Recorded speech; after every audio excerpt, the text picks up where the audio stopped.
Aisha, 22, worked the evening shift at Fashion Pulse, a trendy boutique tucked inside the bustling Aurora City Mall. Every day was the same. Customers flowing in and out, clothes folded and refold, the scent of new fabric, and the soft hum of pop music echoing in the background. It was predictable routine until that Friday evening. The chime above the shop door jingled. A tall young man with sharp eyes, soft hair, and a nervous expression stepped inside. He looked around, seemingly lost among the colors and mannequins. "Can I help you?" Aisha asked, flashing her usual polite smile. "Yes, I mean maybe." He chuckled awkwardly.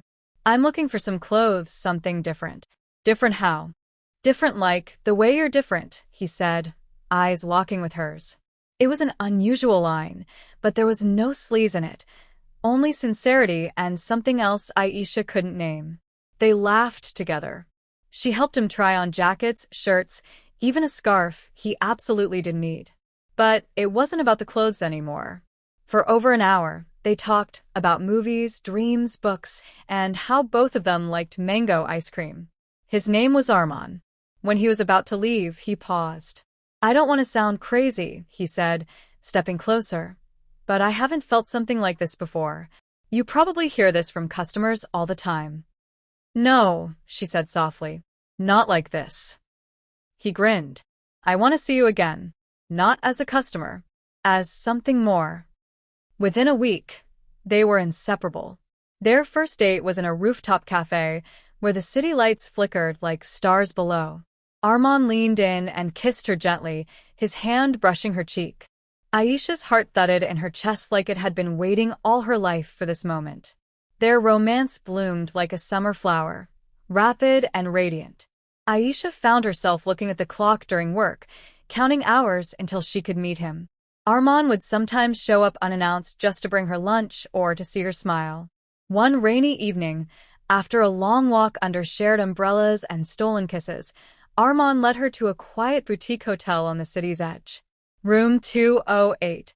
They talked, watched an old movie, and laughed about nothing. And then came the closeness. Kisses deepened, hugs turned tighter. The world melted away. Aisha had never let anyone in so close before, not just into her space, but into her soul. That night, the passion between them was not just physical, it was filled with tenderness, trust, and silent promises. Morning sunlight found them hand in hand at Café Mocha Roots, sipping caramel cappuccinos, sharing bites of cheesecake. They talked about the future, vacations, a puppy, maybe even a house someday. That afternoon, they visited Rosa Park, a flower garden where the air was thick with the scent of blooming roses and wild tulips. Aisha danced between flower beds like a child, and Armaan watched, his heart full. "You're the most beautiful thing I've ever seen," he said, pulling her into a hug. She kissed him on the forehead and said, "I feel safe with you." But as the sun began to set, the colors in Armaan's eyes changed. They sat on a wooden bench beneath a willow tree. Aisha leaned against him, eyes closed, until she noticed how still he'd gone. "What's wrong?" she asked. "I have to tell you something," he said, voice cold and strange. "I didn't come to that mall by accident." "What do you mean?" He looked at her, face blank. "Your father ruined my family. He was a corrupt builder. He forced my father into bankruptcy. My sister, she killed herself." Aisha froze. "I found out where you worked.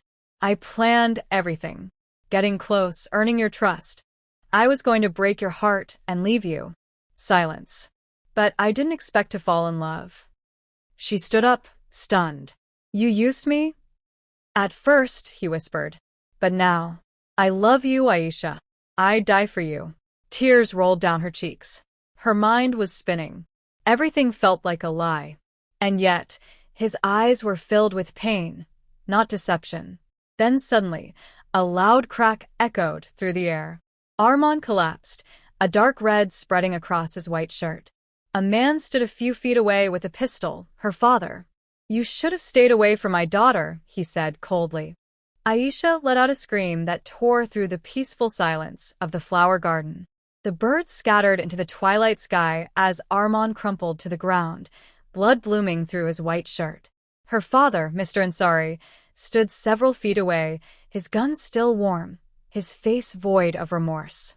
Aisha ran to Armaan, falling to her knees, her hands trembling as she pressed them against his chest to slow the bleeding. "No, no, no. Stay with me," she sobbed. Armaan groaned, his eyes fluttering. I didn't want this," he choked. "I swear, Aisha." Mr. Ansari calmly pulled out his phone. He wasn't calling the police. "Clean it up," he said quietly to someone on the line. "Take care of the mess." Aisha looked up, horrified. "You planned this." "I protect what's mine," he said simply. A faint sound of sirens broke through the air. Someone had heard the gunch. The ambulance reached them in minutes. Armaan was rushed away. Aisha watched helplessly as the door shut. Her clothes were soaked in blood. The police arrived moments later. Mr. Ansari didn't resist. He simply handed over the gun, gave a brief statement, and was taken away. But even as he was led to the squad car, he turned to Aisha and said, "You'll understand one day." At the hospital, Armaan was taken into surgery. The bullet had grazed his lung. The doctors said it was a miracle he survived. Aisha stayed by his side through the night, not eating, not sleeping. She held his hand, whispering through her tears, "Come back to me. Please." 2 days later, while going through her purse, Aisha found a small black notebook tucked between her wallet and her lipstick. Armaan's handwriting was unmistakable. She opened it with trembling hands. The entries began darkly, full of hatred and revenge. But slowly, his words changed. The bitterness faded. Pages became filled with moments. The first time she laughed, the way she touched his arm, the joy he felt when they kissed. "I don't know what happened," one entry read. "But I'm no longer faking it. I'm in love with her. And it's the one thing I never planned." Aisha broke down again, clutching the diary to her chest. Late one night, her phone rang from a blocked number. "Hello?" A male voice answered. "You don't know me, but I'm Armaan's cousin. My name is Yusuf." He wasn't lying to you, Aisha. But he didn't know the whole truth. "Your father was part of something much darker. They used Armaan to draw you out. He was just a pawn."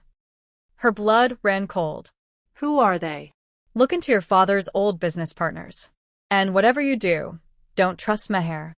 The line went dead. Aisha reached out to her college friend Ritesh, a tech genius. Together they hacked into her father's archived company files. What they found shook her to her core. Bribes to government officials, coercion, land deals that pushed families to suicide. But there was more. A name appeared repeatedly. Meher Khan. Her best friend. Meher had signed off on documents, handled communications. She wasn't just a bystander. She was involved. Aisha felt her stomach turn. The betrayal ran deeper than she ever imagined. Armaan woke up 3 days later. His voice was weak, but his first word was, "Aisha." She was at his side instantly, tears of relief streaming down her cheeks. "I thought I lost you." "You almost did," he said. "But I couldn't go without telling you.